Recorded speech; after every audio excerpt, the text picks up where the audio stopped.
Welcome to my channel side Thailand.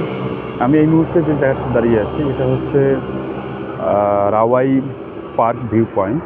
এই জায়গাটাতে আপনাদের জন্য ভিডিও করতেছি এই কারণে যে এই জায়গাটাতে এখন ফুকেট আইল্যান্ডে বিভিন্ন ধরনের প্রজেক্ট চালু হয়েছে রিয়েল এস্টেটের।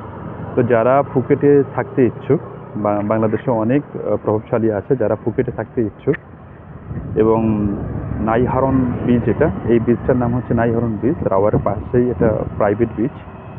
তো এই বিচের এই এলাকাটিতে বিভিন্ন ধরনের রিয়েল এস্টেট প্রজেক্ট চালু হয়েছে। এখানে বিভিন্ন ধরনের নতুন নতুন কন্ডোমিনিয়াম, কন্ডো, অ্যাপার্টমেন্ট তৈরি হচ্ছে। তো আপনারা যারা বিভিন্ন ধরনের কন্ডোমিনিয়াম, অ্যাপার্টমেন্ট কিনতে ইচ্ছুক এবং এখানে থাকতে ইচ্ছুক, বিভিন্ন ফুকেটে বাড়ি, হাউস বা কোনো ধরনের প্রাইভেট ভিলা এ ধরনের যারা কিনতে ইচ্ছুক আমার সাথে যোগাযোগ করবেন।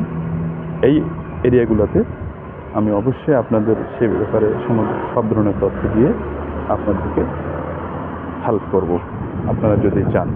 তো আপনাদের আরও কী ধরনের তথ্য এবং ভিডিও দিয়ে আপনাদেরকে সাহায্য করতে পারি অবশ্যই আমাকে কমেন্ট করে জানাবেন। এটি হচ্ছে রাওয়াই রাইনাও বিচ এর পার্ক পয়েন্ট।